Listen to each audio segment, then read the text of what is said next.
got to do.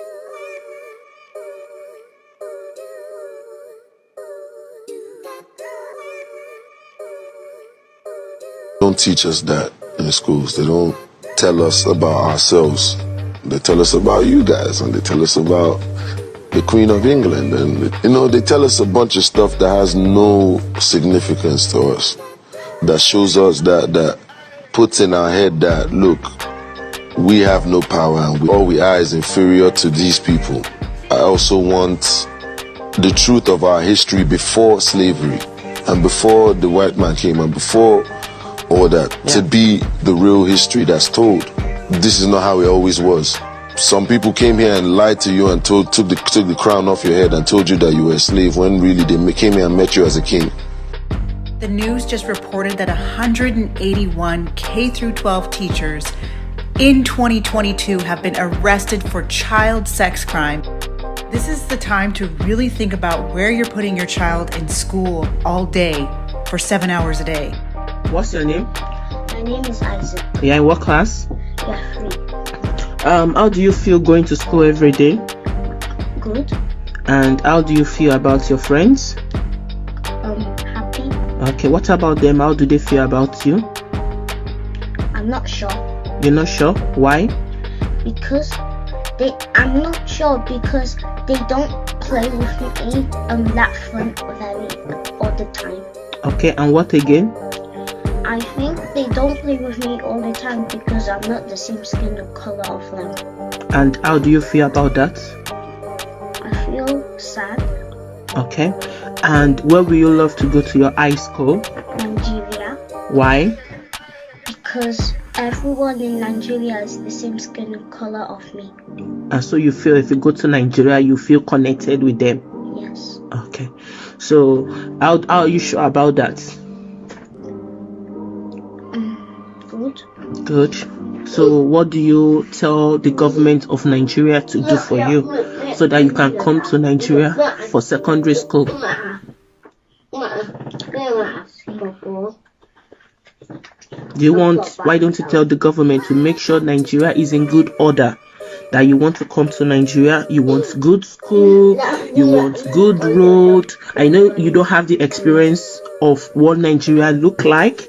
I know you say a lot of things about Nigeria sometimes, and I try to cover it up. You left Nigeria when you were 18 months, and you can remember what Nigeria looked like. But every day, my son comes home telling me how bad he feels in school. Please, Nigerian government, do something about it. We are not happy. We want to come back home, but no social amenities, no school, the fear of security, the fear of if anything happened to my kids, how can I take them to the hospital? Please, Nigerian government, we want to come back home. Do something, please. Do something. We want change. We want change.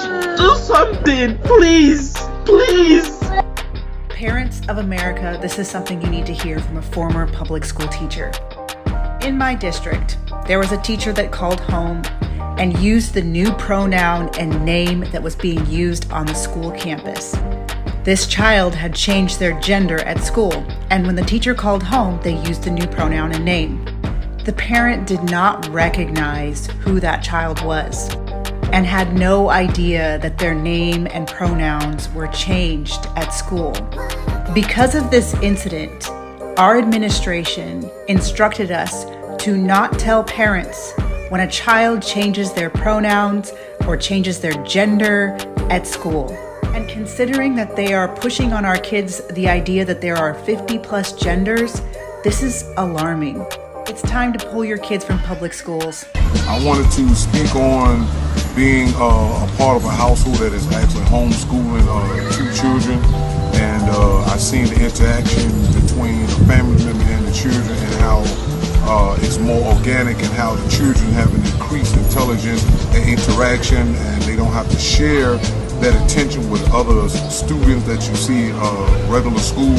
And that's a good thing because it allows them to be able to get the full attention of the person.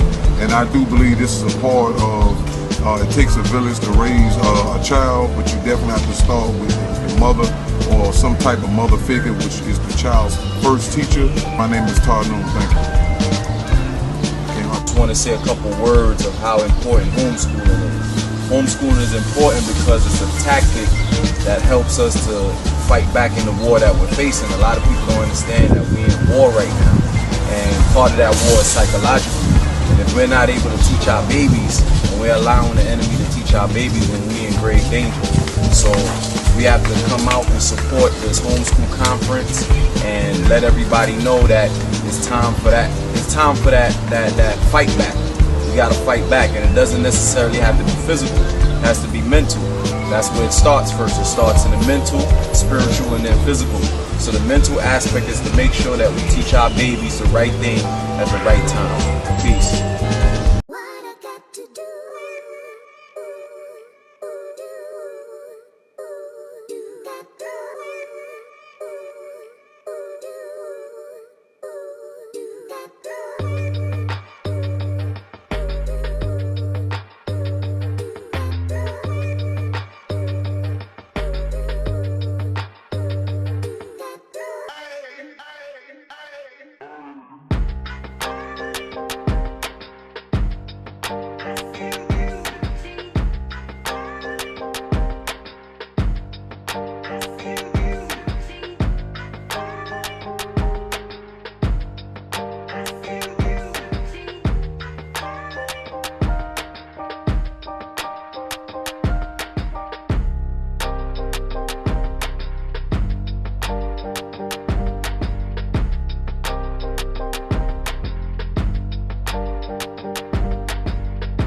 to do.